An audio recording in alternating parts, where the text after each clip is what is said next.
हरि ओम।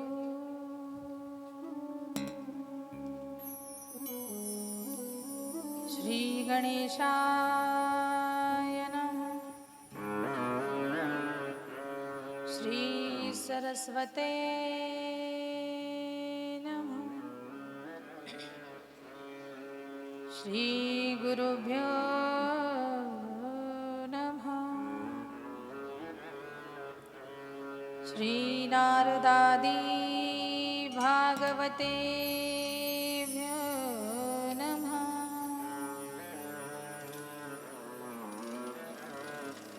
श्री कुलदेवताय नमः।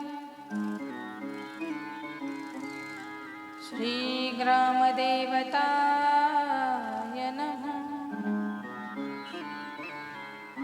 श्री मातृपितृदेवताय नमः। वक्रतुंड महाकाय सूर्यकोटि समप्रभ निर्विघ्नं कुरु मे देव सर्वकार्येषु सर्वदा। नारायणं नमस्कृत्यं नरं चैव नरोत्तमं देवी सरस्वतीं व्यासं ततो जयमुदीरये।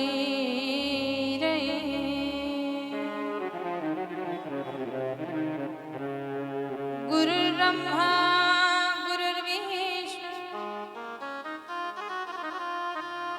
गुरुर्देवो महेश्वरा गुरुर्साक्षात् परब्रह्म तस्मै श्री गुरवे नमः। भवानी शंकर वंदे।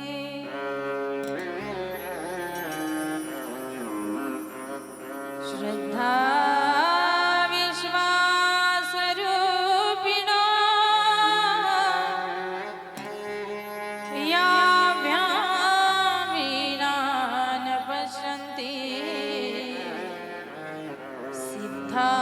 स्वान्त स्थमीश्वर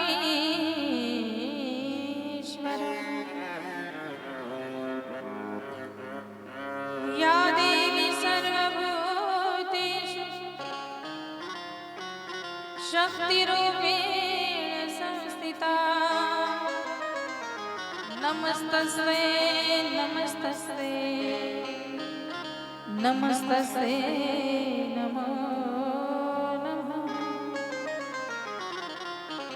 या देवी सर्वभूतेषु नारीरूपेण संस्थिता नमस्तस्यै नमस्तस्यै नमस्तस्यै नमो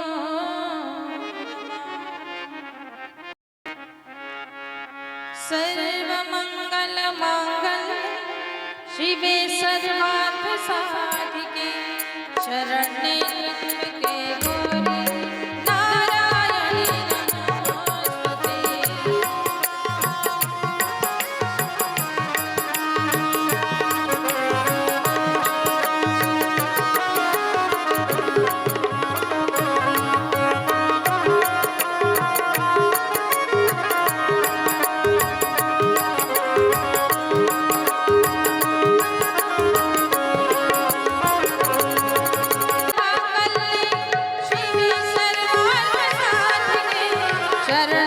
त्र्यम्बके गौरी नारायणी नमोस्तुते। सर्वमङ्गलमाङ्गल्ये शिवे सर्वार्थसाधिके शरण्ये त्र्यम्बके गौरी नारायणी नमोस्तुते। सर्वमङ्गलमाङ्गल्ये शिवे सर्वार्थसाधिके शरण्ये त्र्यंबके गौरी नारायणी नमोस्तुते सर्वमङ्गलमाङ्गल्ये शिवे सर्वार्थसाधिके शरण्ये त्र्यंबके गौरी नारायणी नमोस्तुते सर्वमङ्गलमाङ्गल्ये शिवे सर्वार्थसाधिके शरण्ये त्र्यंबके गौरी नारायणी नमोस्तुते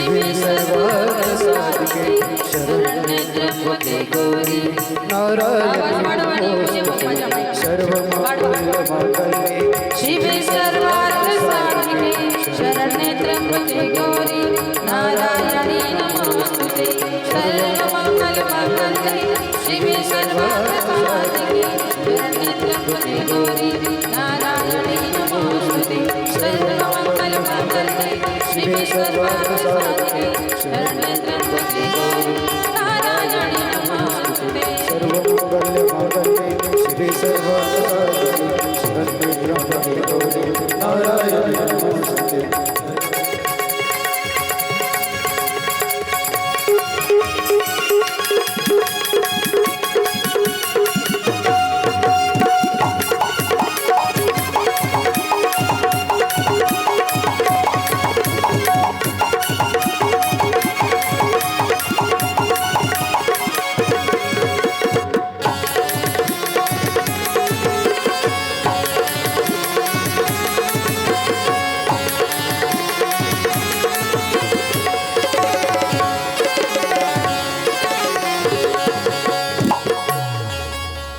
श्रीमद्देवी भागवत महापुराण की जय बोली श्री अम्बे मात की जय. देवी भगवतीच्या असीम अशा कृपेच्या निमित्तानं सुरू असलेला अविरत असा ज्ञान यज्ञ सोहळा श्रीमद देवी भागवत महापुराण आणि कथेचा आजचा आपला हा दुसरा दिवस.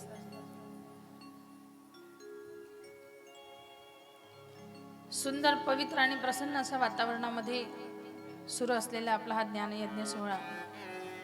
या सोहळ्यासाठी प्रत्येक जण वार्षिक जो कार्यक्रम असतो अतिशय उत्सुकतेनं वाट पाहत असतात सगळेजण आणि तेवढ्याच असणाऱ्या धैर्यानं सुरू असलेला हा ज्ञानयज्ञ सोहळा आहे. वातावरणामध्ये प्रसन्नता मिळवण्याकरिता वातावरण प्रसन्न होण्याकरता व्यासपीठावर असलेले आमचे गुणीजन मंडळी, सुंदर अशी लाभलेली साऊंड सिस्टीम आणि अप्रतिम असणारं आयोजकांचं नियोजन आणि या सगळ्या गोष्टींमध्ये प्रत्येक जण अतिशय उत्साहात सहभागी होतोय. परमादरणीय हरिभक्तपरायण सुंदर असे तबला वाजवतात आमचे समाधान महाराज. परमादरणीय हरिभक्तपरायण आमचे ऑर्गन वादक आणि गायन सुद्धा करतात कुणालजी महाराज. परमादरणीय हरिभक्तपरायण सुमित महाराज ॲक्टोपॅड वाजवतात. आमच्या भागवत दादांची सुंदर अशी साऊंड सिस्टीम आहे शंभू साऊंड. आज आपला हा कार्यक्रम अजरामर करण्याकरिता ज्ञानी यांची माऊली यूट्यूब चॅनल आमचे प्रवीण दादा ह्या ठिकाणी घेऊन आलेले आहेत. दादांचेही मनपूर्वक आभार. तुम्हाला पाहिजे तेव्हा या यूट्यूब चॅनलवर जाऊन तुम्ही हा कार्यक्रम पुन्हा बघू शकता. आमचे सर आमच्या सोबत आहेत, परम आदरणीय हरिभक्तपरायण अहिरे सर माझे मालक ह्या ठिकाणी आहेत. सुंदर अशी संत भोजनाची पंगत झालेली आहे आणि कथेच्या दुसऱ्या दिवसाच्या असणाऱ्या सत्राला आपण प्रारंभ करणार आहोत. कालची कथा पहिला दिवस असल्या कारणात थोडं वातावरण असतंच धावपळीचं, आणि तशा धावपळीत तरीही आपण महात्म्याची एक कथा श्रवण केली. हे श्रवण करत असताना, महात्म्य श्रवण करत असताना कथा का श्रवण करावी हे आपण पाहिलं, कथेचं नियोजन का करावं हे आपण पाहिलं, किती अंतःकरणपूर्वक कथा श्रवण करावी हे फार महत्वाचं आहे. किती कथा ऐकल्यात याला महत्व नसतं, किती अंतःकरणपूर्वक श्रवण केलं याला फार महत्व असतं. मनाचे कान करून कथा ऐकायची असते, ही फार महत्वाचे असतं. कारण जेव्हा आपण सर्वस्व देऊन कथा श्रवण करू तेव्हा जीवनामध्ये काहीतरी परिवर्तन होत असतं. इथं येऊन बसणं हा सुद्धा एक भाग्याचाच असणारा भाग आहे. कथा श्रवणाचा लाभ आपल्याला सहज होत नाही, कथा ऐकायला आपण सहज जात नाही. काहीतरी मागच्या जन्मीचं पुण्य असतं. पूर्व पुण्य ज्याची असेल पुण्याई, ज्याच्या पदरी पूर्वजन्माची पुण्याई असते त्यांनाच कथा कीर्तन श्रवणाचं भाग्य लाभत असतं. त्यांनाच अशी बुद्धी होते की आपणही पांडालात जाऊन बसावं. गावात एवढीच लोक नाहीत, बरेच जण आहेत, पण काहीतरी कारण आहेत समोर की आम्ही येऊ शकत नाही. भाग्याचा भाग असतो. एखाद्याला तुम्ही जबरदस्ती चल म्हटलात पण त्याच्या नशिबात नसेल, घरी झोपून राहील पण इथं येणार नाही.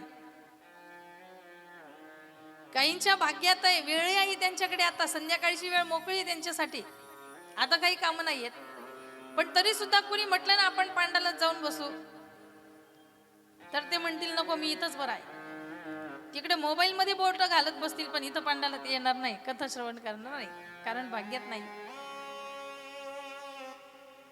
भाग्याने या सगळ्या गोष्टी प्राप्त होत असतात. आणि साधू संतांनी तो विषय आपल्यासमोर अतिशय सुंदर पद्धतीने ठेवला.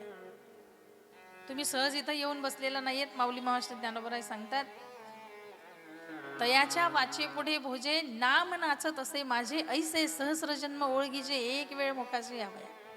भगवंताचं नाम श्रवण करायला आणि ते नाम घ्यायला सहस्र जन्मांची पुण्याई असावी लागते. आणि जेव्हा ही पुण्याई तुमच्या पदरी असते, तुमच्या गाठीशी असते, तेव्हाच तुम्हाला इथपर्यंत येण्याचा योग लाभत असतो.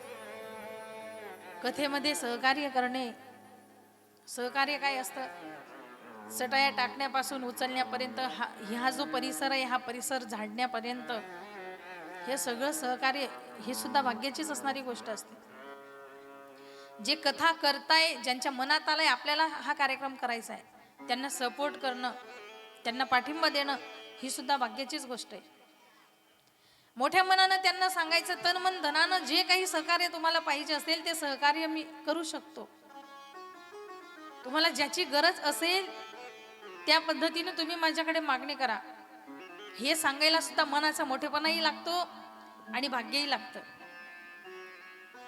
कदाचित धनाची मदत तुम्ही करू शकत नसाल, पण मग मनापासून त्या कार्यामध्ये सहभागी होणं, त्यांच्यासोबत फिरणं, राबणं, त्यांना सहकार्य करणं, ही सुद्धा भाग्याचीच गोष्ट आहे. असेल समजा गाठीशी धन, असेल तुमच्याकडे संपत्ती, तर अशा असा सत्कर्मांमध्ये नक्कीच मदत करावी माणसाने. हाही आपल्या नशिबाचाच भाग आहे. काही जणांकडे देण्यासाठी प्रश्न आहे, किती द्यावेत असं मन फार मोठं आहे, किती द्यावेत असं त्याला वाटतंय. समोरच्यानी सांगावं आणि मी द्यायला तयार आहे. जरी घरात पैसे नसले, खिशात पैसे नसले, तरी सुद्धा त्याचं अंतःकरण इतकं उदार आहे, तो म्हणतो ठीक आहे, दुसऱ्याकडून आणून देईल पण देईल. काहींच्याकडे इतकं आहे की त्यालाच माहित नाही माझ्या खात्यात किती पैसे. पण अशी माणसं वर्गणी मागायला गेले की त्यांची जीवावर येते महाराज. बरेच लोक आहेत समाजामध्ये असे. संपत्ती असून जो दान करत नाही, ऐका,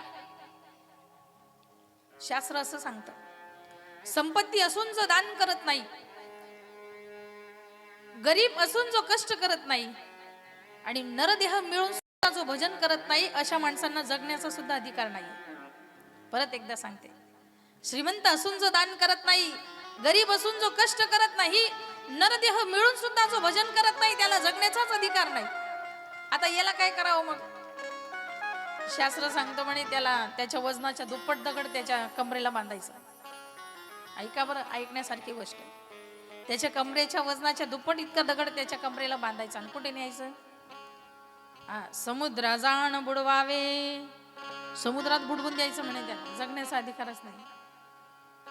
म्हणून लक्षात ठेवायचं, कधी साधू संत सांगत असताना त्यांच्या फायद्यासाठी सांगत नाही, आपल्या फायद्यासाठी सांगतात. त्यांनी सांगितलं आणि आपण ऐकलं तर त्याच्यात आपलाच फायदा आहे. त्यांनी सांगून जर आपण ऐकलं नाही, याच्यात त्यांचा काहीच तोटा नाही, कारण सांगणं हे त्यांचं कामच आहे. जगाच्या कल्याणा संतांच्या विभूती, देह कष्ट विती परोपकारे. साधू संत आपल्याला मार्गदर्शन करण्याकरिताच आलेत. आपलं शास्त्र, आपली पुराणे, श्रीमद्देवी भागवत महापुराण आपल्याला मार्गदर्शन करण्याकरिताच आहे. आणि मी कालही तुम्हाला सांगितलं, पाप धुण्यासाठी इतर तीर्थक्षेत्रांवर जर आपण जायला बसलो तर तिथं जाण्याकरिता आपल्याला बराच वेळ द्यावा लागेल, खर्चही करावा लागेल. पण ती ज्ञानरूपी गंगेचा ओघ जर आपल्या गावात येऊन पोचलेला असेल तर आपल्याला सहज जाऊन काय करायचंय? श्रवणाच्या मिसे येऊन बैसावे. काय करायचंय? श्रवणाकरिता फक्त आपल्याला घरून निघायचं आणि इथं येऊन बसायचंय, फक्त वेळ द्यायचा. आता याच्यातही बऱ्याच जणांना जबरदस्तीने घरातून पाठवावं लागतं. महिला मंडळाला आवड असते आणि त्या आवडी खातीर महिला मंडळ म्हणत असतात, एवढी सुंदर कथा चालली, देवी भागवत महापुराण कधीतरी ऐकायला मिळतं, म्हणून तुम्ही तिथं जाऊन बसा. असं इकडे तिकडे ओट्यावर बसलेलेच असतात, असं इकडे तिकडे त्या गप्पा सुरूच राहतात, इकडचे तिकडचे कुटाणे करतात ना, त्याच्यापेक्षा तिथं येऊन बसा. कथेतलं एक वाक्य जरी आपल्या कामाचं असलं तरी सुद्धा आपल्या करता ते चांगलं ठरणार आहे. असे जबरदस्तीने पाठवलेले मग लांब जाऊन बसतात, म्हणतात मी कथा ऐकली. कथेलाच गेलो तो, आता नाही गेलं तर ही तगादा लावेल आणि गेलो तर झोप लागते. कथेत आल्यानंतर झोप लागते बरं काही ना. असं पाहिजे तर टीव्ही, मोबाईल, इतर साधनं गप्पा मारत बसले तर 3-3 तास उठणार नाही जागेवरनं, पण कथेत जर आले तर त्यांना झोप लागते. असंच जबरदस्ती पाठवलं एक कथेमध्ये. शेठजी होते. आता त्या स्त्रीला त्या घरातल्या आवड होती कथेची. तिनं सांगितलं, अहो एवढी सुंदर कथा चालली, एखाद दिवशी जा कथा श्रवण करा, पुण्याचं काम असतं म्हणे. ही दररोज तगादा लावायची. शेवटचे 2 दिवस राहिलेले होते. ही म्हणते आता 2च दिवस राहिले तरी तुम्ही जात नाही. आणि मग हिची कटकट टाळावी म्हणून आता 5 दिवसापासून टाळत होता, उद्या जातो परवा जातो म्हणून, पण आता 2च दिवस राहिलेत, मग आज तरी नक्की जा. तिचा तगादा टाळावा, तिची कटकट टाळावी याकरिता ते शेठजी गेले तिथं. आता कधी न येणारा एवढा माणूस कथेच्या पांडालात आला म्हटल्यानंतर आयोजकांनी सोफाच दिला बसायला, सोफा. आणि याला सोफा मिळाला, वरती फॅन लावलेले होते. सोफ्यावर बसला. फक्त बसला नाही, थोडा वेळ झाले सोफ्यावर एकटाच बसला असल्या कारणानं थोड्या वेळाने पाय वरती घेतले, मांडी घालून पाहिली. आता तिथं कोण बोलणार आहे? थोडा वेळ झाला, पुन्हा फॅनची हवा लागते, जेवण करून आलाय वरून घरी, पायच लांब केले. आता आयोजकांनी सोफा दिल्यावर महाराज काय बोलणार आहे? त्यांना माहिती कोणीतरी मोठा माणूस असेल म्हणून तर सोफा दिलाय बसायला. महाराज काहीच बोलले नाही, आपली कथा सुरू आहे. पण जसे पांडालात प्रवेश केला ना, शेठजी आलेत म्हणून आयोजकांनी हात जोडले दोन्ही, म्हटले आओजी आओ. सोफा दिल्यावर म्हटलं बैठोजी. बसला. आता जसा पाय पसरले ना तसे शेठजीला यायला लागली. आता काय यायला लागली? झोप. कथेत आल्यावर झोप लागते. आणि झोपले. कथा संपली, श्रोते घरी गेले, आयोजकांची घरी जायची तयारी आहे आता. पण ज्यांच्या चटया अंथरलेल्या होत्या टेंटवाल्यांच्या त्यांनी त्यांना उठवलं. आता चटई काढायची खालून म्हटल्यावर सोपा उचलावा लागणार. आणि शेठजींना त्यांनी सांगितलं, जाओजी. शेठजीचं तेवढंच लक्षात राहिलं. घरी गेले आणि परत पत्नीने विचारलं, का हो कथा श्रवणाला गेलो होतात, मला फार आनंद झाला म्हणे. हो गेलो होतो. काय काय सांगितलं कथेत म्हणे ते नको विचारू. कथा ऐकायला गेलो होतो की नाही तू सांगितलं म्हणून, पण काय काय ऐकलं ते नको विचारू. म्हणे थोडस तरी सांगा ना, मी दररोज तुम्हाला सांगते. अर्धी कथा तुम्हाला घरी येऊन मी सांगत होते. आज गेला होता तर थोडस मला काहीतरी सांगा. आता त्याला काय माहिती होतं माहिती? गेल्या गेल्या आयोजकांनी त्यांना आओजी म्हटलं होतं तेवढं माहिती होतं. बैठोजी तेवढंच माहिती होतं. नंतर तर मध्ये झोपलेलेच होते. शेवटी त्या चटायावाल्यांनी उठवलेला होता तेव्हाचा जाओजी, एवढं 3 शब्द त्याचे पाठवले. तो म्हणले मी एवढं ऐकलं कथेमध्ये. तिनं डोक्यालाच हात मारून घेतला. एवढा अट्टहास करून त्याला कथेत पाठवलं म्हणे. काहीच उपयोग नाही झाला पाठवून सुद्धा, एवढंच घेऊन आला. पण त्याची श्रद्धा ढाळू नये याच्याकरिता त्यांनी सांगितलं. महिला मंडळ फार चतुर असतात बरं. त्याची श्रद्धा ढळू नये याकरिता तिनं त्याला सांगितलं, ओ वा वा, एवढं जरी लक्षात राहिलं तरी भरपूर आहे. असं समजा महाराजांनी तुम्हाला मंत्रच दिलाय आणि त्याच्यावर लक्ष ठेवा. म्हणे याला मंत्र म्हणतात. म्हणे हो, असं समजा की महाराजांनी तुम्हाला मंत्रच दिलाय. हा ते मंत्र म्हणत म्हणतच झोपला. आणि जसा झोपला, झोपेतही तेच चाललं होतं याचं. आता सगळ्यात जास्त जे काही ऐकलेलं असतं, ज्याचं चिंतन करत झोपलेलं असतो, काही माणसांना बडबडण्याची सवय असते झोपेत. योगायोग असा झाला, ह्याचं ते झोपेत बडबडणं चाललंय. आणि त्या रात्री एक चोर घरात शिरलेला होता. त्यानं सगळं घर साफ केलं होतं. कुठे कुठे काय काय ठेवलेलं होतं हे त्या सगळ्या गोष्टी त्यानं जमवलेल्या होत्या. पैसे दागिने जे जे काही होतं त्यानं गठोडच बांधलं होतं. ते गठोडं त्यानं पाठीवर मारलं आणि जायला लागला. तेवढे शेठजीचा मंत्र सुरू झाला. आओजी.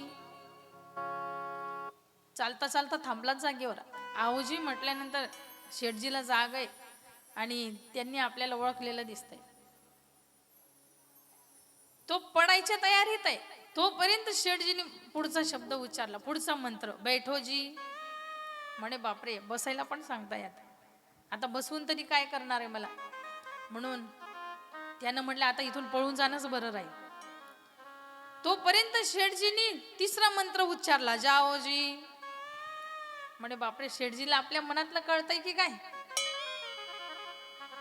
त्यांना असं वाटलं जाओजी म्हणतोय म्हटल्यानंतर यांनी नक्कीच पोलिसांना फोन केलेला असेल. पोलीस बाहेर उभे असतील आणि आपल्याला पकडवण्याच्या तयारीत दिसतोय, म्हणून गठोडं टाकून दिलं तिथंच आणि शेठजीच्या पायावरच लोटांगण गाठले. शेठजी तुमच्या पाया पडतो, मी फार गरीब चोर आहे. चोर म्हणतो मी फार गरीब चोर आहे. मी तुमचं घर लुटून जात होतो, पण तुम्ही मला ओळखलं. पोलिसांना फोन केला असेल तर मला पोलिसांच्या ताब्यात देऊ नका बरं. माझे लहान लहान मुलं आहेत शेठजी घरी, तुमच्या पाया पडतो. तोवर हे सगळं ऐकून शेठानीला जाग आली. तिनं पाहिलं काय गडबड चालली आणि विचारलं काय चाललंय. अगं म्हणे हे कोण महाशय घरात घुसले, ते माझ्या पाया पडताय. म्हणे का रे भाऊ, कोण आहेस तू. काही नाही म्हणे, चोरी करायला तुमच्या घरी आलेलो होतो, पण शेठजीने ओळखलं सगळं, म्हणून मी सगळं इथंच टाकून जातो, पण मला पोलिसांच्या ताब्यात देऊ नका. आणि चोरानं पळच काढलं, तिथून पळून गेला. शेठानी म्हटले असं काय केलं हो तुम्ही त्या चोराला. म्हणे काही नाही अगं, तुमच्या बाबांनी तर कथेत दिलेला मंत्र तू म्हणे विसरायचं नाही, म्हणत राहायचं, तेच म्हणत होतो. म्हणे बघा मंत्र किती सिद्ध आहे, लगेच सिद्ध झाला एका रात्रीत. एवढा सिद्ध मंत्र आहे. आळसानं कथेत गेला, सांगण्याचं तात्पर्य एकच आहे, आळसानं कथेत गेलेला माणूस आहे. कथा लक्षात राहिली नाही, पण काही शब्द मात्र तेवढे घरी घेऊन आला. सहजतेने त्या कथेतले काही शब्द उच्चारल्यानंतर जर एवढा फायदा होत असेल, तर त्या कथेतल्या ज्यांचं आपण श्रवण करतोय, ज्यांच्या लीला आपण श्रवण करतोय, अशा असणाऱ्या माता राणींचा खरंच असणारा मंत्र जर आपण उच्चारत राहिलो तर जीवनात किती फायदा होईल. म्हणे घरात असणारा हे धन आपलं वाचलं आज तेवढ्या एका मंत्रानं. मग अनमोल असं असणारं जो देह दिलाय भगवंतानं, जी वाचा दिली, त्या वाचेने जर त्या भगवतीचं भजन, त्या भगवतीचा मंत्र आपण म्हणत राहिलो तर किती फायदा होईल. नरदेहाचं सार्थकच होईल महाराज. आणि म्हणून सहजतेनं ऐकलं तरी त्यात फायदा आहे, अंतकरणपूर्वक ऐकलं तर अजून फायदा आहे. आणि म्हणून त्या भगवतीचं ध्यान करणं, त्या भगवतीच्या मंत्रांचं उच्चारण करणं हे सगळं आपलं कर्तव्यच आहे. त्या कथेचं श्रवण करणं हेही आपलं कर्तव्य. आणि कथेचं महात्म्य काय साधं सुद्धा आहे का, सामान्य महात्म्य आहे का? कथेच्या महात्म्यानं भगवान कृष्णांना लागलेला जो कलंक आहे तो कलंक धुवून टाकला. कालच्या कथेत आपण श्रवण केलं. देवाला लागलेला जो कलंक आहे तो कलंक कथेच्या महात्म्यानं धुतला गेला, कथेच्या श्रवणानं धुतला गेला. आणि भगवंताच्या असणाऱ्या जन्मदात्यांना वसुदेवजी आणि देवकी मातेला आपला पुत्र परत मिळाला, हेही या कथेचंच असणारं महात्म्य आहे. श्रीमद देवी भागवताचं पारायण केलं आणि आपला पुत्र त्यांना परत मिळाला. एवढंच नाही, जांबुवनजींना सुद्धा भगवंतानं दिलेलं जे आश्वासन आहे ते आश्वासनही आज पूर्ण झालेलं होतं. हाही देवी भगवतीचाच असणारा प्रताप आहे. आणि म्हणून एवढं सुंदर महात्म्य श्रवण करताय, सूतजी शौनकादिकांना सांगताय. कालचा आपला प्रारंभ होता आणि प्रारंभी काल 1 मे होता. आजच्या आपल्या कथेचा दुसरा दिवस आहे आणि दुसरा दिवस सुद्धा अतिशय महत्वाचा दिवस आहे. पर्व काळावरच असणारी कथा आहे. आज एक महत्वाचा दिवस आहे, तो म्हणजे जे संपूर्ण असणाऱ्या सृष्टीला मार्गदर्शन करतात अशा असणाऱ्या नारद महर्षींचा जन्मदिवस आहे आज. आज नारद महर्षींची जयंती आहे. नारद जयंती म्हणून आजचा दिवस आपण साजरा करतो. नारदजींच्या असणाऱ्या बाबतीमध्ये जर तुम्हाला सांगायला गेलं तर एक विनोदी स्वभावाचं असणारं व्यक्तिमत्व कदाचित आपल्या समोर उभं राहतं. पण ऐका, त्याच्या पाठीमागे खूप मोठी असणारी उपासना आहे, खूप मोठं असणारं तप आहे. आणि अशा असणाऱ्या तपोनिधी नारद महर्षींचा जन्मोत्सव आहे.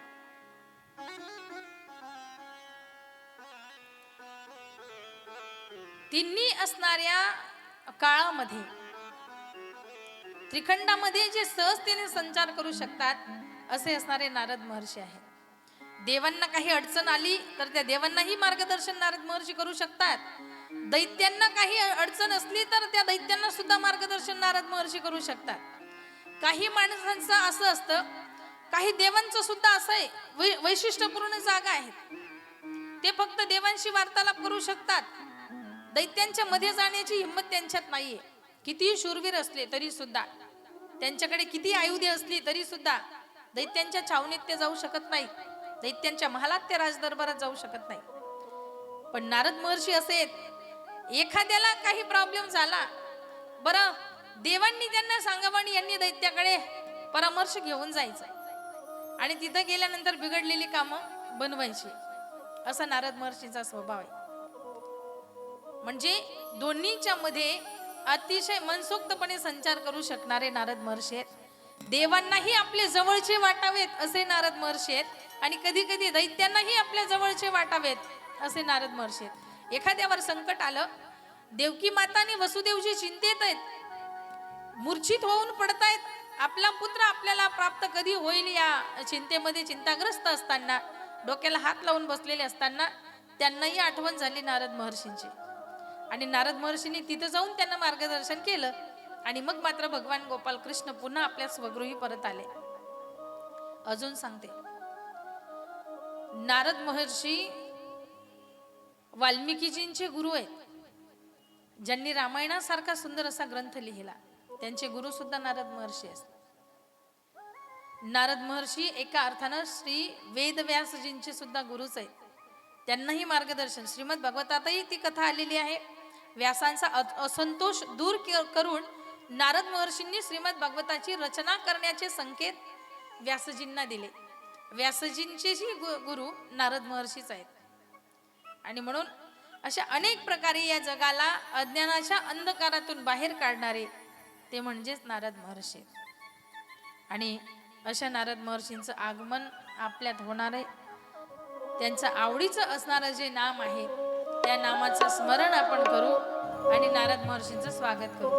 नारायण नारायण श्रीमान नारायण नारायण नारायण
बोले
जिस नारद जी भगवान की जय। श्रीमद् देवी भागवत महापुराण की जय। श्री अंबे मात की जय। नारद महर्षींची सुंदर अशी साखळी आपल्या समोर आहे. सगळ्यांनी एकदा जोरदार टाळ्या वाजवा.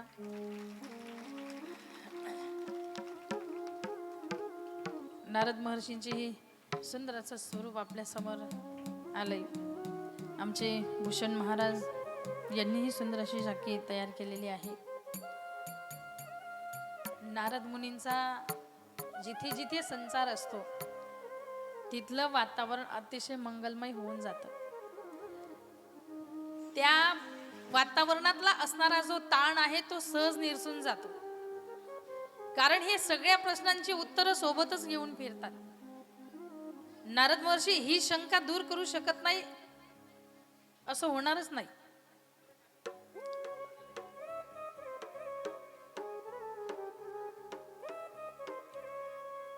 कुणाच्या मनात काय चाललंय हेही त्यांना कळतं आणि या शंकेचं निरसन कसं करावं हेही त्यांना कळतं.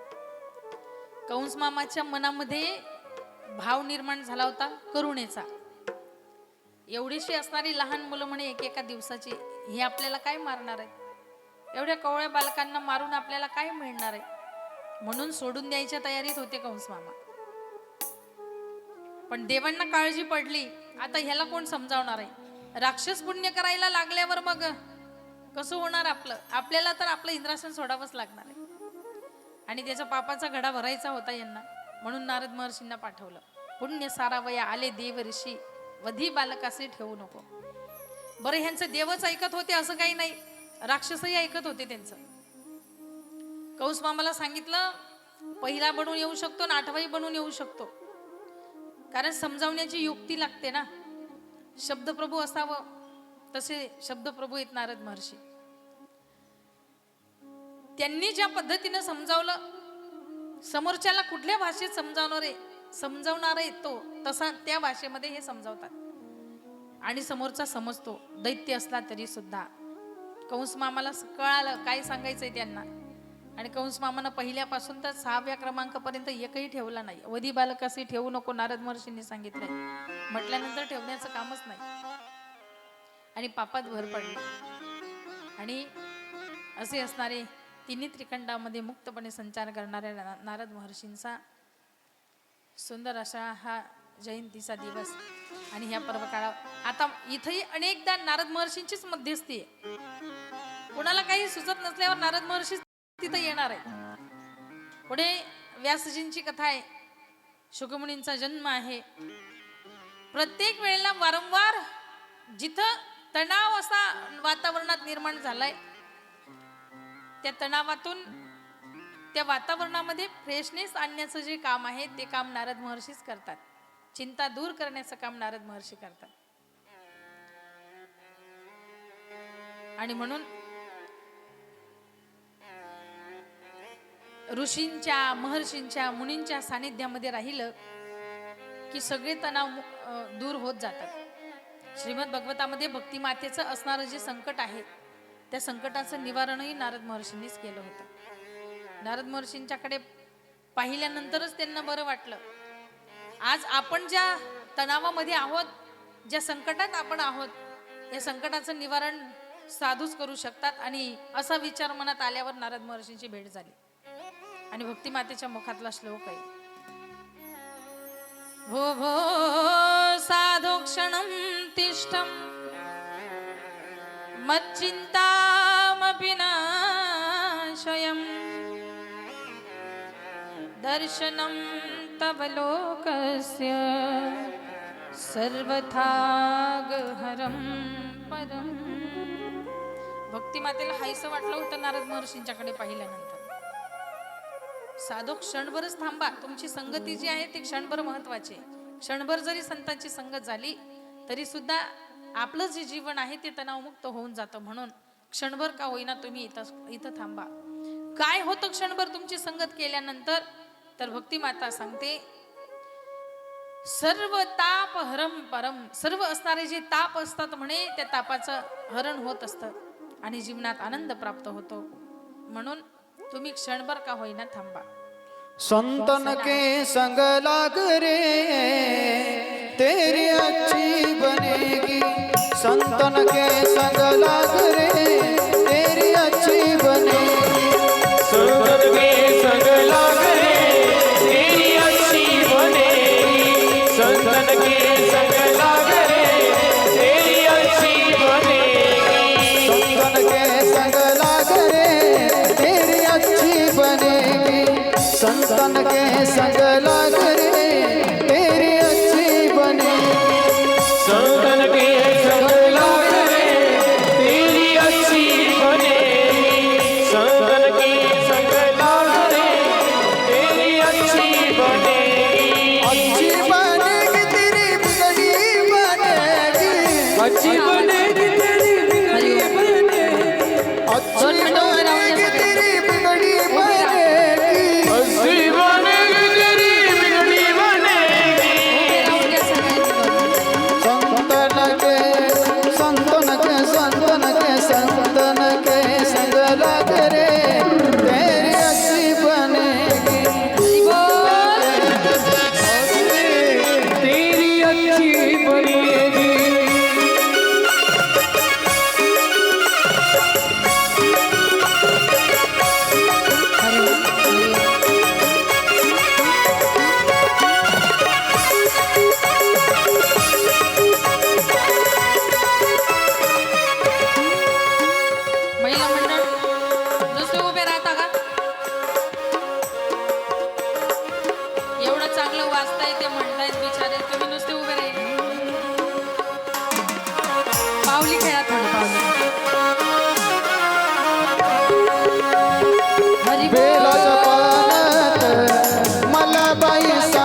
सापडलं सोनं शिव पार्वती दोघे जण.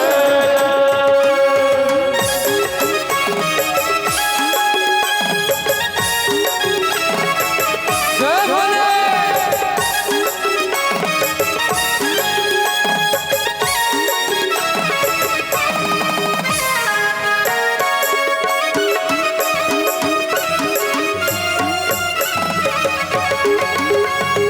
हरी बोल.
अंबे मात की बसून घ्या खाली सगळे.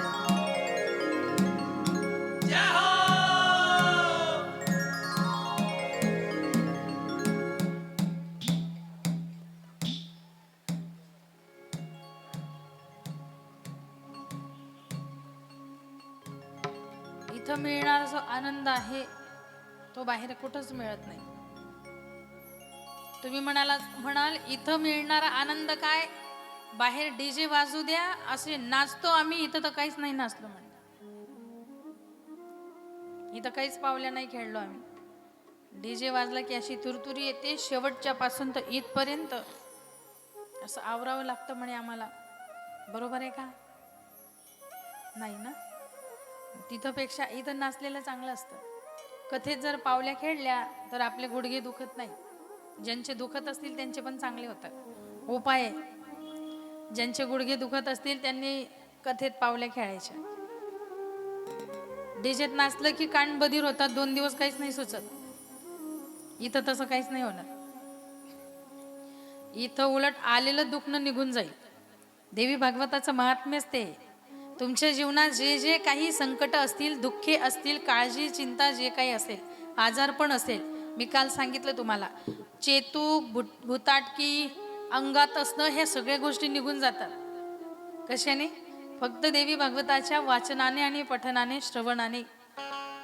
या सगळ्या गोष्टी ज्या भूतबाधा वगैरे असतात ना, हे सुद्धा गोष्टी निघून जातात.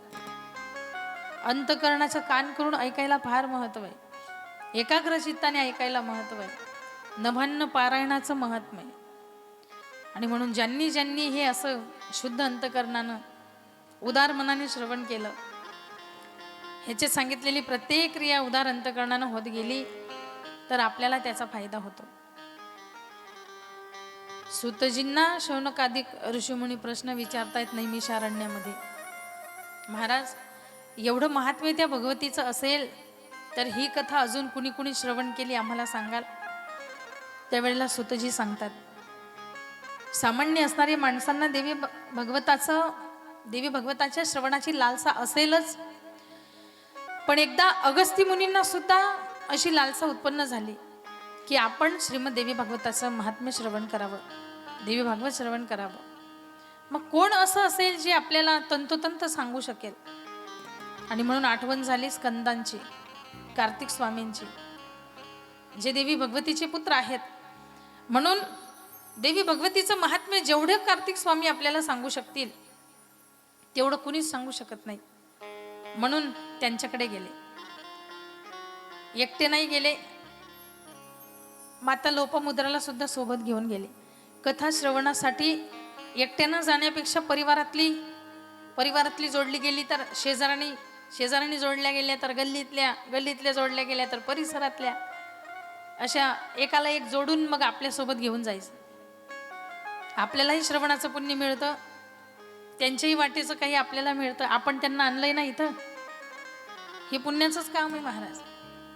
तुम्ही काही लोक म्हणतात आम्हाला पुण्याची गरज नाही. फार गरज आहे पुण्याची. पुढे मी तुम्हाला विषय सांगणार आहे का गरज आहे आपल्याला पुण्याची. स्वतःसाठी तुम्हाला गरज नसेल, पण आपली मागची जी पिढी आहे, आपल्या लेकरांकरता आपल्याला पुण्याची गरज आहे. पुरुष मंडळीला सुद्धा आहे, महिला मंडळाला सुद्धा आहे, दोघांना. पुढे ओघाने विषय आला तर आज नक्कीच सांगेन, पण या 2 दिवसात तो विषय येणारच आहे. अगस्ती मुनी कार्तिक स्वामींच्याकडे जातात, आपल्या परिवाराला सोबत घेऊन गेले. आणि गेल्यानंतर कार्तिक स्वामींनी स्वागत केलं आणि विचारलं, मुनीश्वर तुमच्या एवढ्या धावपळीचं जीवन आहे, नेहमी चिंतनात मग्न असतात तुम्ही, तुमच्या कार्यात तुम्ही मग्न असतात, आणि आज माझ्याकडे कसं काय येणं केलं? त्यावेळेला अगस्ती मुनींनी सांगितलं, असं वाटतंय की आता आम्हाला देवी भगवतीचं महात्म्य ऐकायचं आहे, मग कुणाकडे जावं म्हणून तुमच्याकडे आलो. म्हणून हे स्कंदा, तुम्ही आम्हाला देवी भगवतीचं महात्म्य सांगा, ज्याच्यात तिचं तंतोतंत वर्णन असेल अशी एखादी कथा आम्हाला ऐकवा. कार्तिक स्वामी सांगतात, देवी भगवतीचा महिमा अगाध आहे, तो सामान्य मुखातून स्पष्ट करता येत नाही, वर्णन करता येणं अवघड आहे, पण तरी सुद्धा काही अनुषंगानं मी तो सांगण्याचा तुम्हाला प्रयत्न करतो. आणि कार्तिक स्वामींनी सांगायला प्रारंभ केला. एकदा असं घडलं पहिले महात्म्य सांगायला पाहिजे म्हणून महात्म्य सांगायला सुरुवात केली. एकदा असं घडलं, मनुस्वान असणाऱ्या मनूचा एक श्राद्धदेव नावाचा पुत्र आहे. विवस्वान नावाच्या मनूचा श्राद्धदेव नावाचा पुत्र आहे आणि त्या श्राद्धदेवाची एक पत्नी आहे श्रद्धा. आणि बरीच वर्ष त्यांच्या लग्नाला होऊन गेल्यानंतर सुद्धा पुत्रप्राप्ती नाही, म्हणून दोघंही काळजीत आहेत. मग काय करावं, उपाय शोधायला लागलेत. आता नेमकं कुणाला विचारावं म्हणून अगस्ती मुनींकडे गेले. आणि जेव्हा हे गेलेत, कारण प्रसंग असा असतो, परिवारामध्ये जेव्हा आपल्यावर संकट असतं तेव्हा मात्र परिवारातल्या माणसांना ज्याच्यावर आहे त्याला एवढी पडलेली नसते, पण आजूबाजूची असणारी माणसं त्यांना कोरून खात असतात.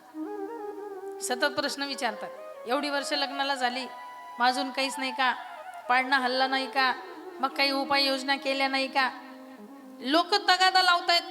म्हणून श्राद्धदेवांना ठरवलं की आपण आता कुणाला विचारावं, म्हणून त्यांचे कुलगुरू आहेत वशिष्ठजी, वशिष्ठजींच्याकडे गेले आणि आपल्या मनातला भाव बोलून दाखवला. गुरुजी, तसं पाहायला गेलं तर फारसं याच्याविषयी मला काही घेणं नाही, पण लोक बोल लावतात, कुणीतरी मागं वारस पाहिजे, एवढी प्रॉपर्टी कमवून ठेवली आम्ही, राजा आहे मी, मग कुणीतरी वारस पाहिजे.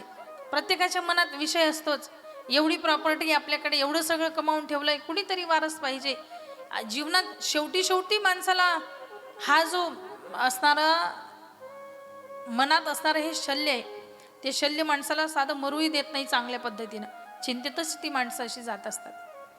म्हणून एवढी सगळी प्रॉपर्टी, म्हणे मी राजा आहे आणि या राज्याला कुणीतरी वारस हवा, याकरिता काहीतरी उपाय सांगा. बरीच वर्ष झालीत आमच्या विवाहाला. आणि मग कुलगुरू वशिष्ठांनी उपाय सांगितला.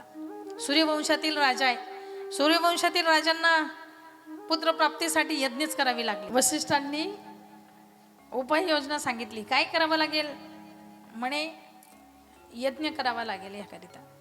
आणि पुत्रकामेष्टी यज्ञाचा त्या ठिकाणी उपाय सांगितला.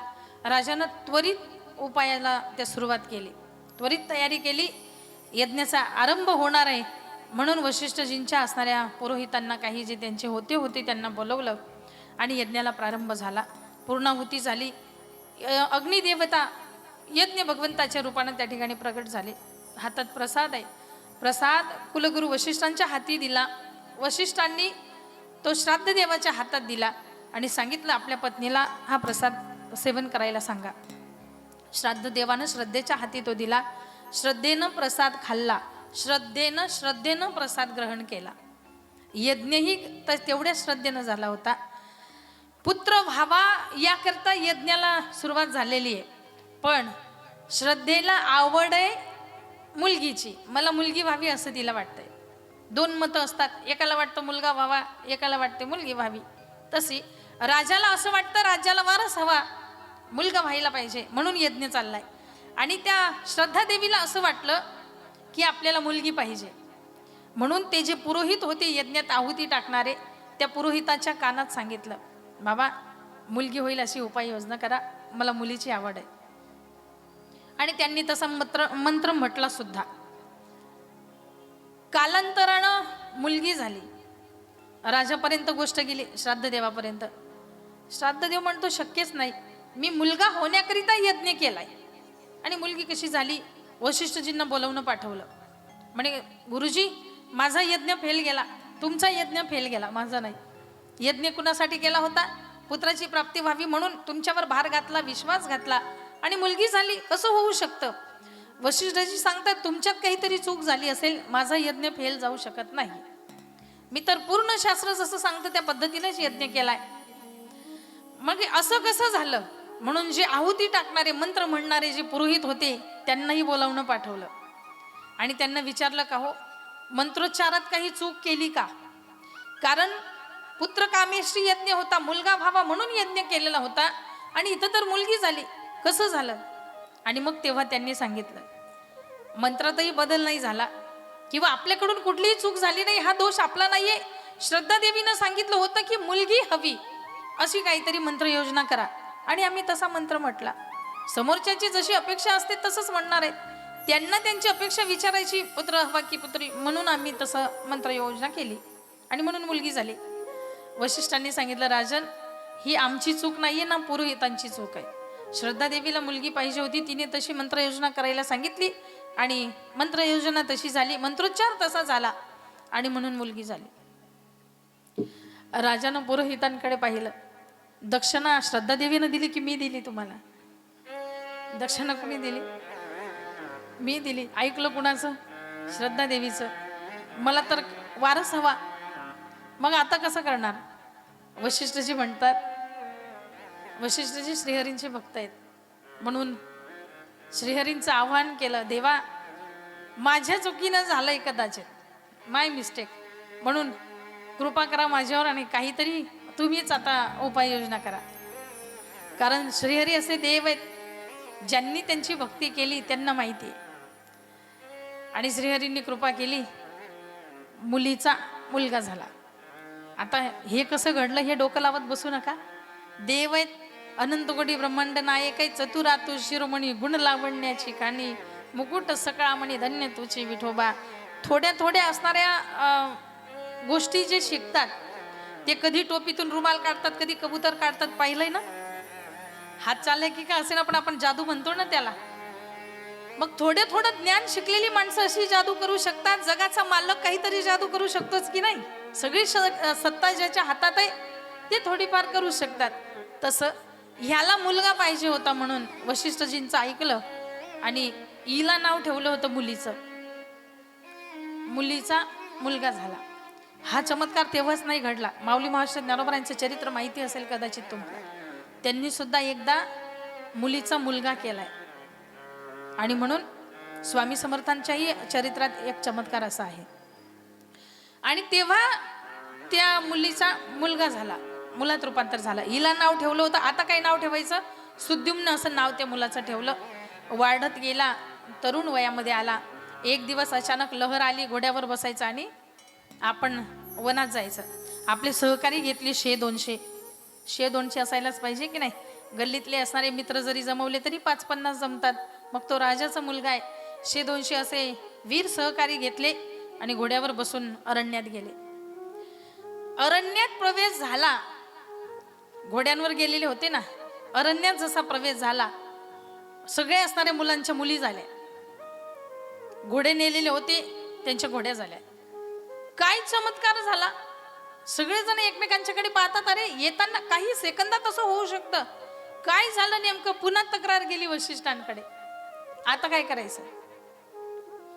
आणि वशिष्ठांनी आपल्या सिद्धीनं त्या ठिकाणी जाणून घेतलं, ज्या परिसरात तुम्ही गेलेले आहात तो परिसर महादेवांच्या शापानं शापित असलेला परिसर आहे, ते अरण्य.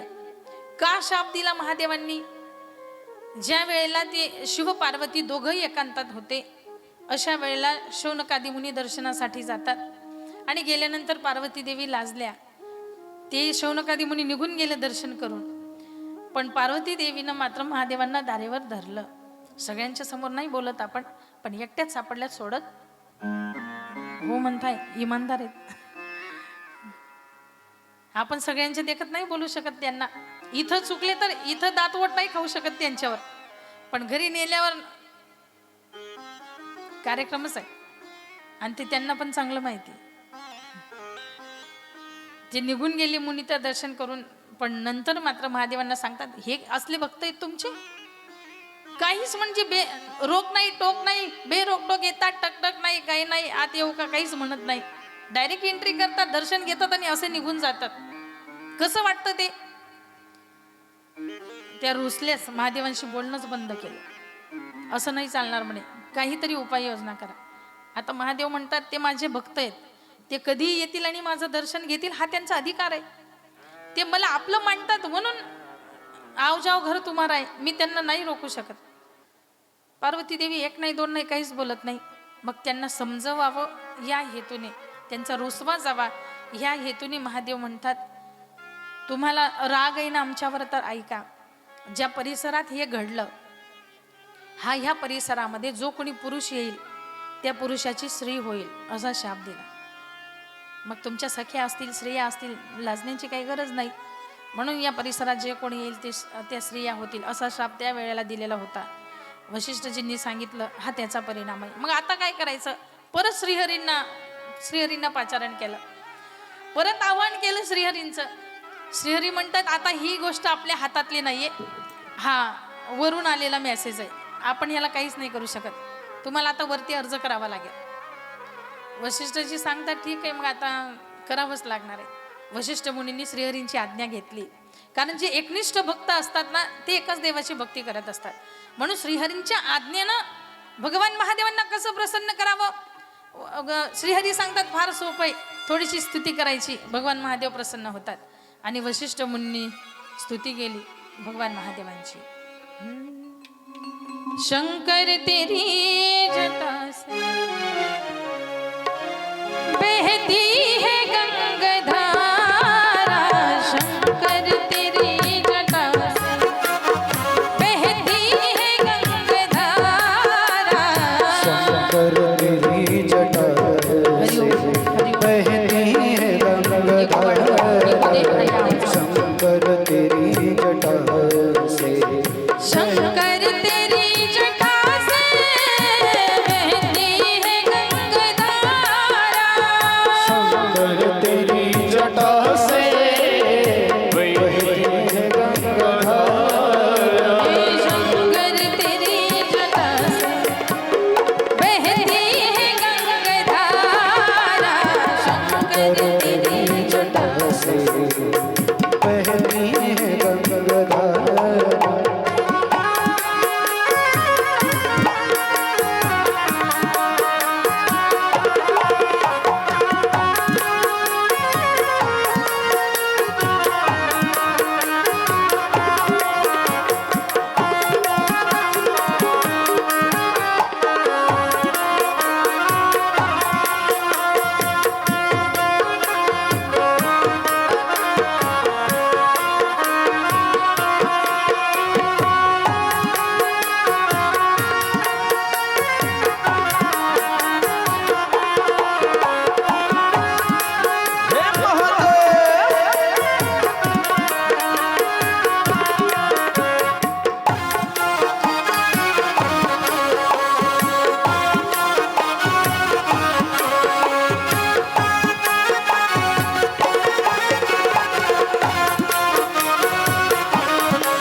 घलमंड माल राजे, शशिभाकर विराजे, कलमुंडमान साजे, शशिकाहन में विराजे.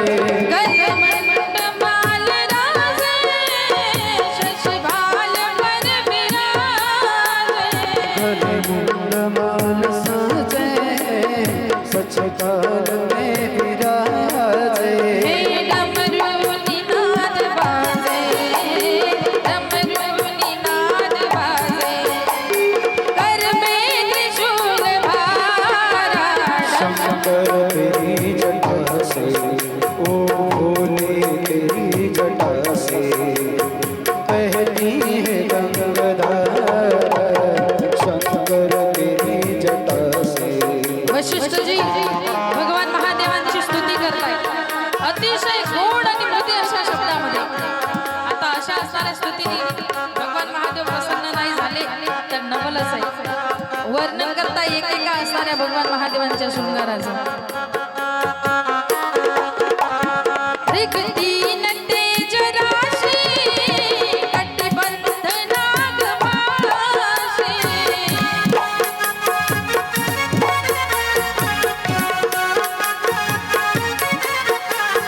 दिग्तेज तीन राशि, कटिबंध नागभाषी, गिरिजा है संगदासे, गिरिजा है संगदासे, सब विष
हर हर महादेव।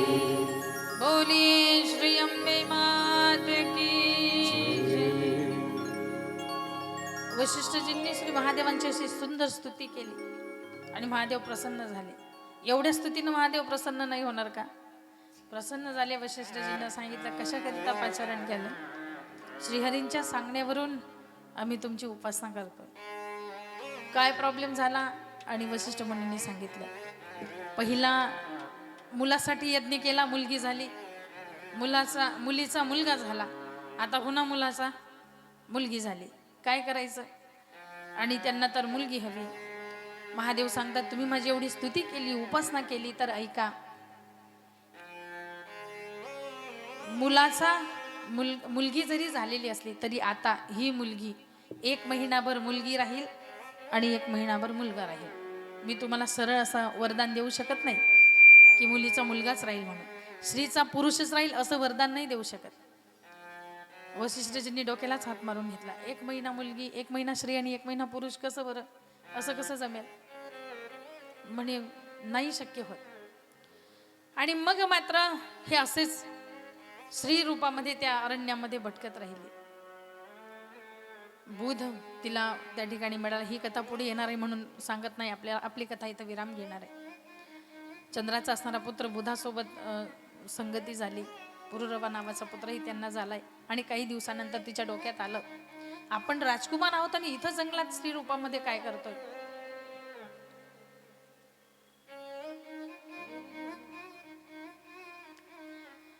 आणि मग तिनं पुन्हा वशिष्ठजींचं पाचारण केलं। वशिष्ठजींनी सांगितलं, यावर मी उपाय करून बसलोय, पण 1 महिन्यासाठी त्यांनी सांगितल्यामुळे मी काहीच करू शकलो नाही। पुन्हा महादेवांची आराधना उपासना केली, पुन्हा महादेवांना विचारलं, यावर काही उपाय नाही का?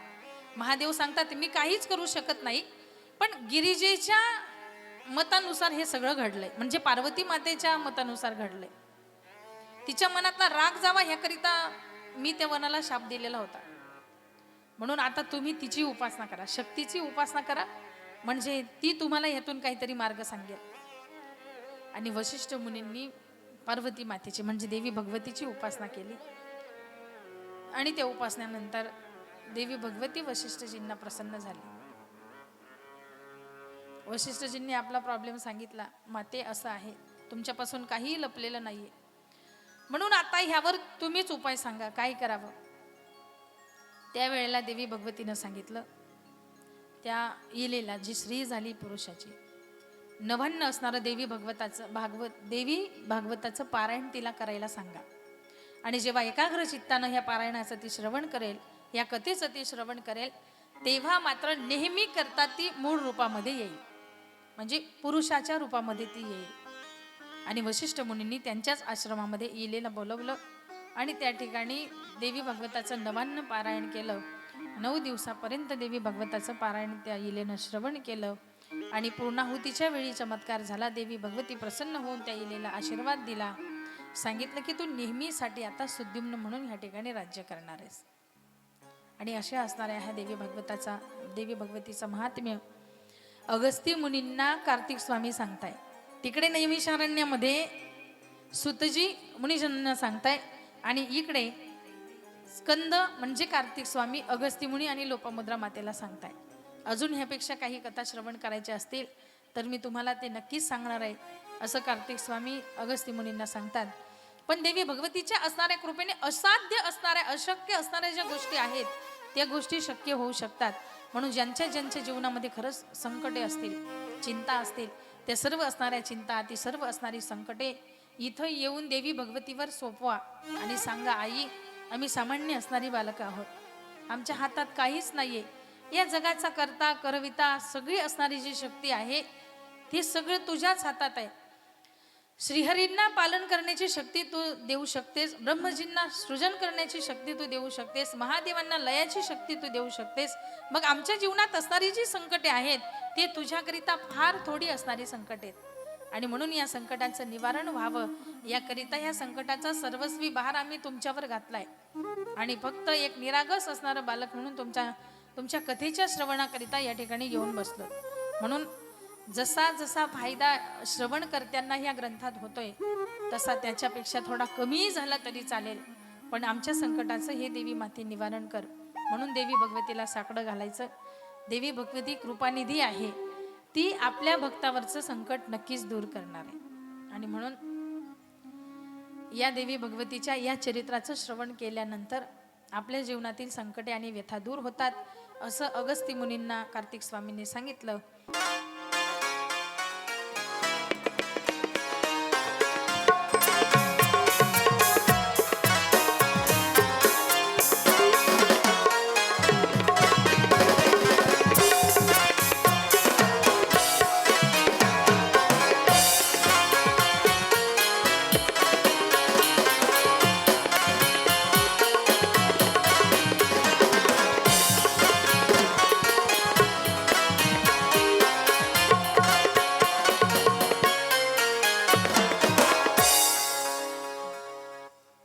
बोली श्रंभे मात की जय श्रीमद देवी भागवत महापुराण की जय. ब्रह्मचारिणी स्वरूपातलं असणारं हे दुसरं स्वरूप आज आपल्या देवी भागवत कथेचं दुसरा दिवस आहे ना, म्हणून देवी मातेचं दुसरं असणारं स्वरूप आहे. ज्या देवी मातेनं वशिष्ठ मुनींना दर्शन देऊन त्यांच्या जीवनात येणारी जी संकट आहेत, पूर्वीची जी परंपरा आहे अशी परंपरा आहे.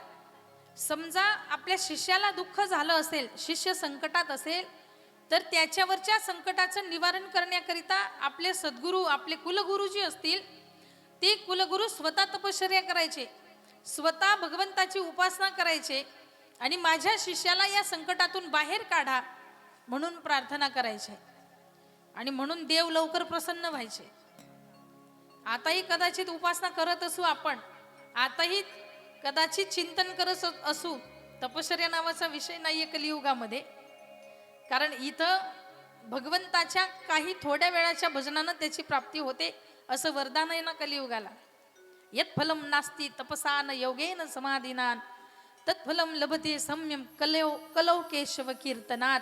थोडा वेळ कीर्तन भजन केलं की भगवंताची प्राप्ती होते, अशा कलियुगाचा असणारा प्रताप आहे. म्हणून तप करण्याची गरज नाही, साधना करण्याची गरज नाही, हजारो वर्ष एका पायावर उभं राहण्याची गरज नाही, पण उपासना मात्र करावी लागणार आहे.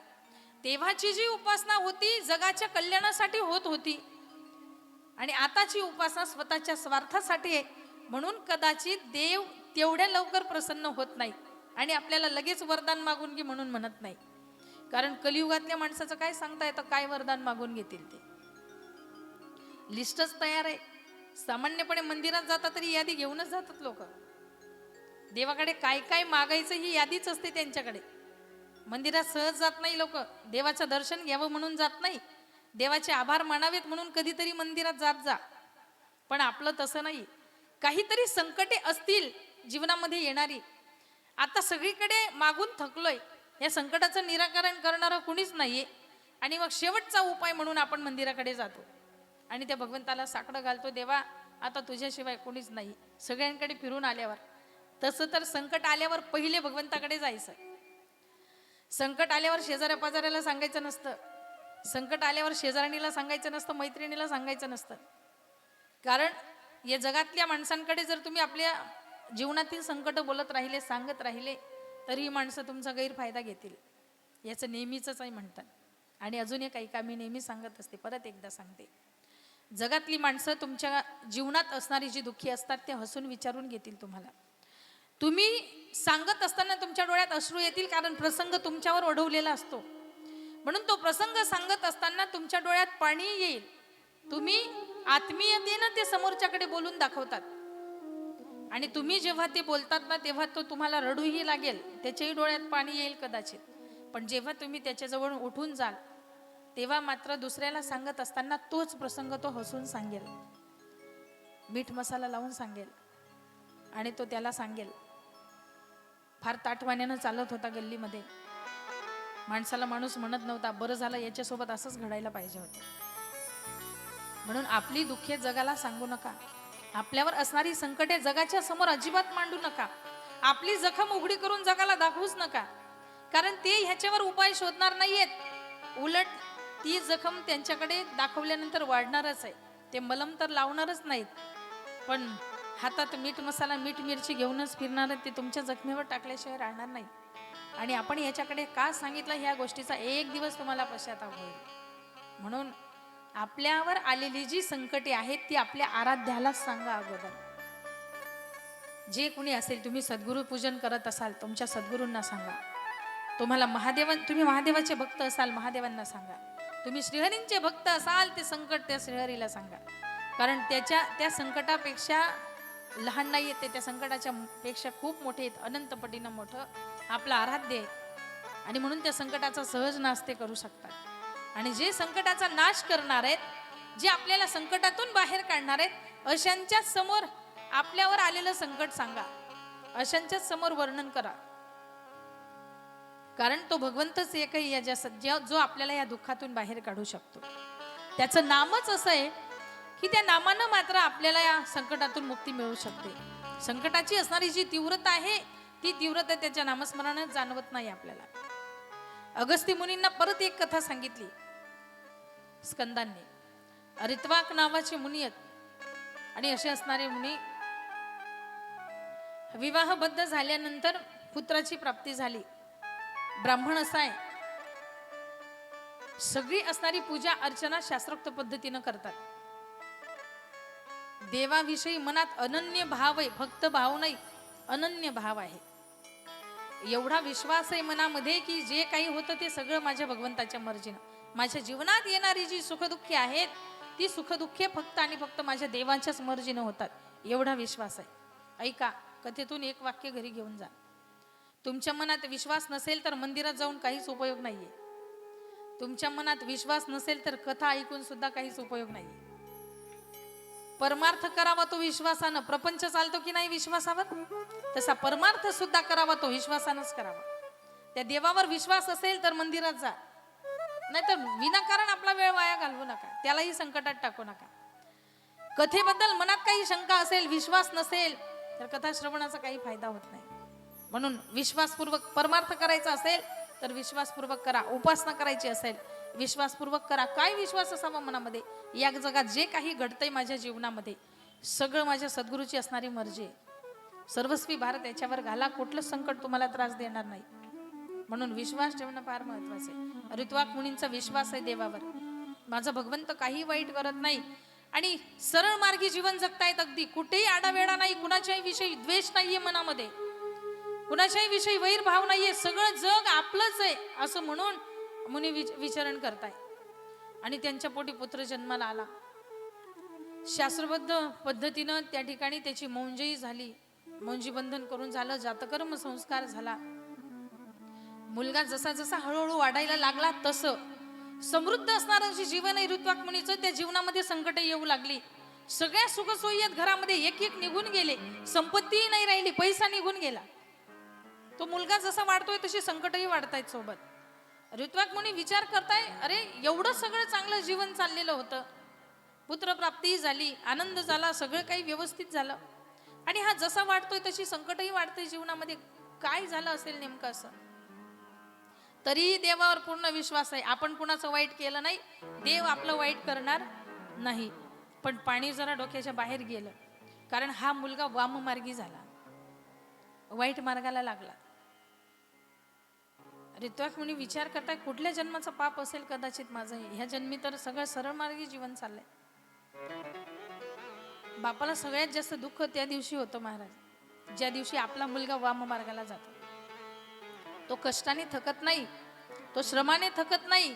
जीवनात कितीही संकट आली तरी डोंगरासारखा धैर्यवान असणारा तो बाप डोंगरासारखा निश्चलपणे उभा राहतो जीवनामध्ये. किती मोठं संकट आलं तरी त्याच्या डोळ्यात पाणी येत नाही. अजून सांगते, त्याची आई मेली तरी डोळ्यात पाणी आणत नाही. का आणत नाही माहिती? माझ्या डोळ्यातलं पाणी बघून माझ्या लेकरांचं धैर्य खचून जाऊ नये याकरिता, तरीही तो डोळ्यात पाणी आणत नाही. परिवाराची ताकद बनून त्या परिवाराच्या मागं उभा असतो. कष्टानं आपलं जीवन त्यानं फुलवलेलं असतं, त्याला माहिती आहे आपल्या लेकराला सुखाचं आयुष्य जगता यावं, जीवन जगता यावे, त्याचे दिवस सुखाचे जावेत, ह्याकरिताच आपण कष्ट केले. आणि म्हणून तो एकाच आशेवर असतो, जीवनात देवा काहीच नाही दिलं आयुष्यभरात मला तरी चालेल, पण माझ्या मुलानं सरळ मार्गी जीवन जगावं, 4 लोकात उठणे बसण्याच्या लायकीचा तो राहावा असं त्याला वाटत असतं.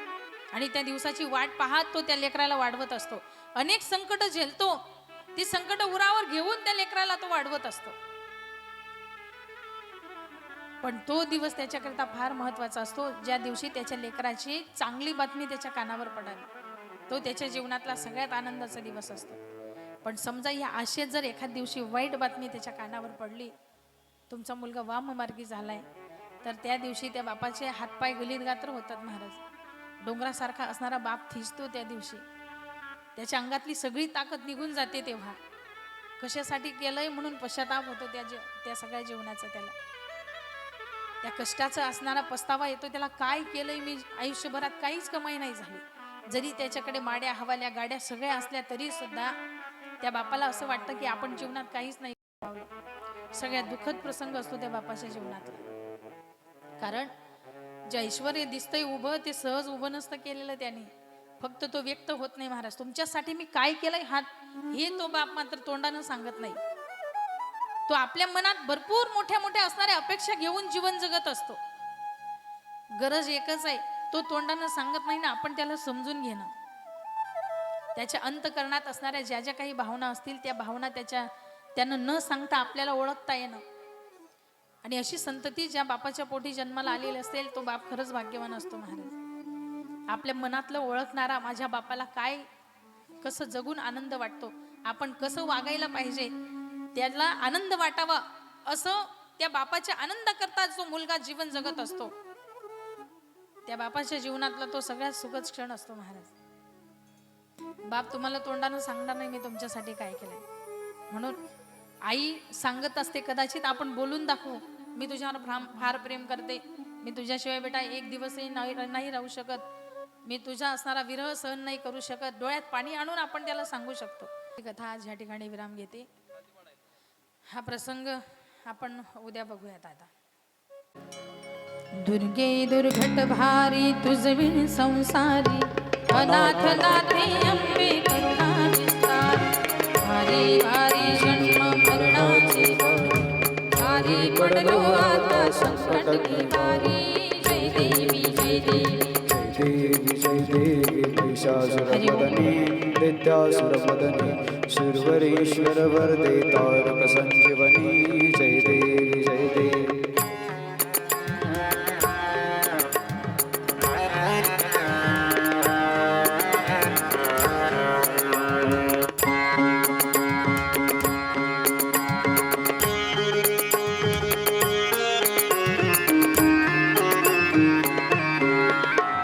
त्रिभुवन भुवनी पाहता तुझ ऐसे नाही, चारी श्रमले परंतु न बोलवे काही.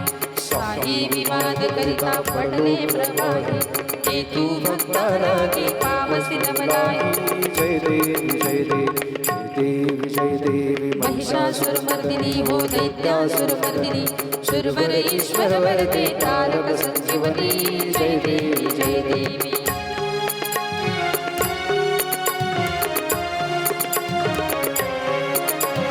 प्रसन्न वदने प्रसन्न होस्ती निजदासा, देशापासून सोडी तोडी भवपाशा. अंबे तुझ वाचून कोण पुरविल आशा, नरहरी तल्लीन झाला पदपंकज क्लेशा. जय देवी जय देवी जय देवी जय देवी महिषासुरमर्दिनी हो दैत्यासुरमर्दिनी, सुरवर ईश्वर वरदे तारक संजीवनी. जय देवी जय देवी. कर्पूर गौरम करुणावतारम संसारसारम भुजगेन्द्रहारं सदा वसन्तं हृदयरविन्दे भवं भवानी सततं. हरिलटांगन वंदित चरणम डोळ्यात पाहिन रूप तुझे, नेहमी अलिंगन आनंदी पूजन भावे वाळी नमने नमः. त्वमेव माता पिता त्वमेव बंधु सखा